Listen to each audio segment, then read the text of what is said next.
So there's a beautiful quote I found online, and it says, "Our wounds are often the openings into the best and most beautiful parts of us." It's by a man named David Rico. And it's talking about, I was looking up healing quotes, and I would add to that quote that the wounds may be the opening, but in order to reach those beautiful parts, we're going to have to heal those wounds. And the reality is that most of us, if not all of us, have been through some kind of pain, disappointment, and hurt.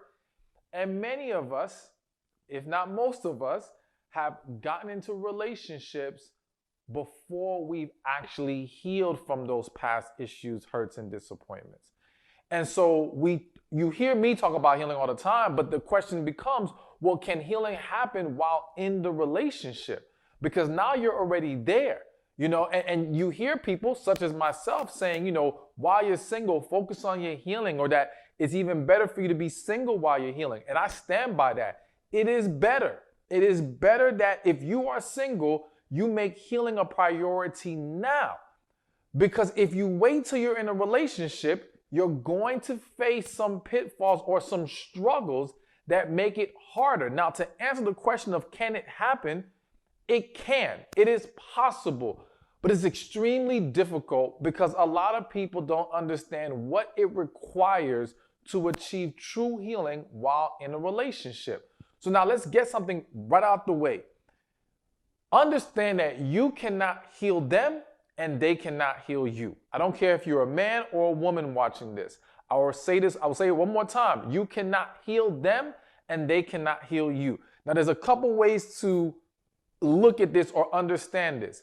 Number one, if you are in a relationship or even considering getting into a relationship, you cannot do so with the mentality of, I will help them heal. Or let me be more specific, I will get them to heal. Because you can help in the sense of encouraging, being supportive, and some of the things I'm going to mention in this video. But you are not the decider of that person healing. You cannot force them to heal. It's a decision that they have to make for themselves, all right? So everyone has to come in understanding that you cannot dictate what happens in regards to them healing and them facing their issues. And please understand that facing issues is a very difficult thing for a lot of people. Facing past hurts is a struggle for most individuals.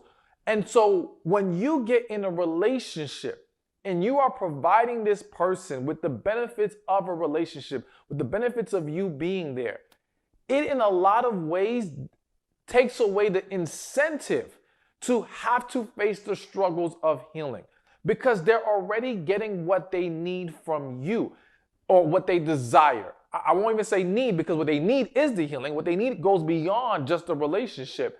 But what they desire, what can serve as a distraction for them already exists within having a relationship with you. So to give an analogy real quick, it's almost like, again, if someone is working at a job and that job says, well, you got to go back to school in order to get this raise, all right? We'll pay you X amount of dollars more, but you got to go get your master's degree. But in the meantime, we're going to still pay you that money, all right? And hope that as we continue to pay you and continue to employ you, that you will find it within yourself to get it done and make it happen, all right? Well, guess what? If going back to school to you is hard as hell, if you see it as a scary thing, if you're like, man, I don't want to deal with this, and you're still getting paid and employed, you're not going to do it. You're just not. Because the incentive to go face that struggle is not there because you're receiving what you desire. Now, if that job takes away your employment, takes away that raise, now you become incentivized to go do something about it if you want it bad enough. Now, this video is about how to heal in a relationship, so I don't want you guys to hear that part and immediately go cut your partners off, all right? I don't want you to immediately break up because you hear that, because again, I'm going to tell you how it is possible to achieve it, but I had to explain why for so many it becomes a struggle once in a relationship. Now, that's one angle of the you can't heal them and they can't heal you. Here's the other angle to understand. and this is specifically for those of you who are currently single watching this. I hear many people, and I have to say a lot of times I hear it even more so from women, who will say, well, the man who's for me, he'll help me heal. He'll get me to that place. I'll open up for him. I'll conquer these things once I find this guy. And you're setting yourself up for disaster every single time. The reality is, and again, that applies to men and women, regardless of who says it more, it goes both ways. The idea that someone should be expected to rescue you is unfair to that individual. You are placing unnecessary and unfair pressure and burden on them. You are essentially bringing them a lower version of yourself and expecting them to elevate you. Now, understand, yes, in the right relationship, we naturally inspire and elevate each other. But we're doing so, or we're supposed to do so, from a very strong and healthy foundation, not from operating behind the line coming in, and then they got to bring us up to it and past that. It's not good. And again, it's a setup for more problems later on. Not to mention, and I'll dive a little bit more into this later, chances are, I always say this, when you have not healed, I tend to say you have a 99% chance of choosing the wrong person to get in a relationship with. Now, I know I've never done an official study to say it's 99%. I will say I confidently believe it's at least 90%, at least. But I'm going to say 99 because, again, it's extremely rare to find individuals who have not healed, but who choose correctly. All right?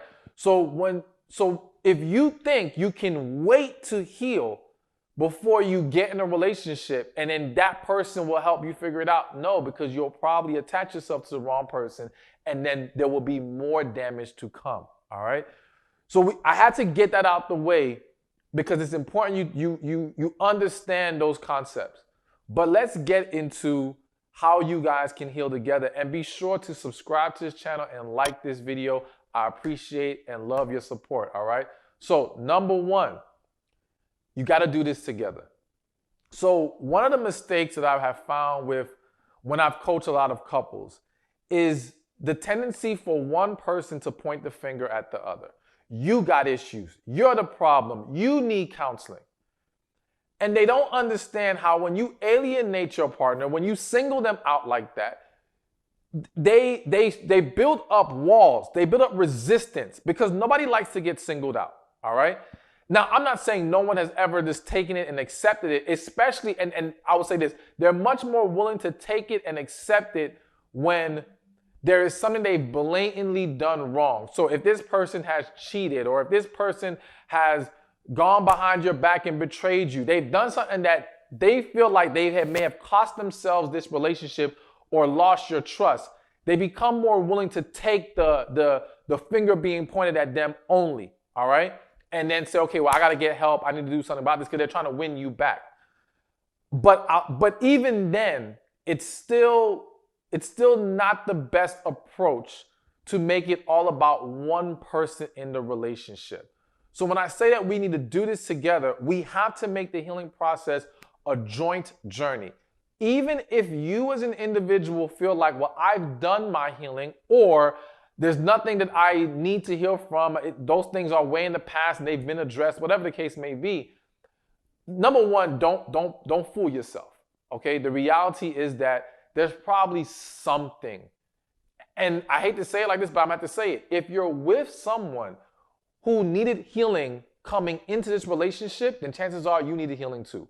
Chances are. But regardless, whatever your perception is, even if you don't think you need to go to a counselor as well for your own issues, then let those sessions be about how to better handle your partner. Let those sessions be about how to hone your skills in order to now walk together with your partner in this process most effectively to be able to get the best result possible. So you still want to make it about both of you sitting down with someone and talking and getting the help necessary, or both of you going through whatever the process is for the healing that you guys are embracing, and make sure you guys share this process. And this will help not only with helping that person, that partner, or you if you are that partner, feel not feel like you're alone in this. It won't make you feel like, well, I'm the one with issues and there's nothing wrong with them, because that can start to mess with people's self-esteem and self-worth. It also will help you to bond more. It will help you to come closer together and grow stronger together. So you want to make this a thing where you both do it together in order to achieve the best possible results if you truly want to heal while in the relationship. Hey, thank you for watching this video. Be sure to check this one out right here, and I'll see you there. Number one, evaluate the overall relationship. So one of the big mistakes that I see so many people make is that they focus on the specific issue, but they close their eyes to the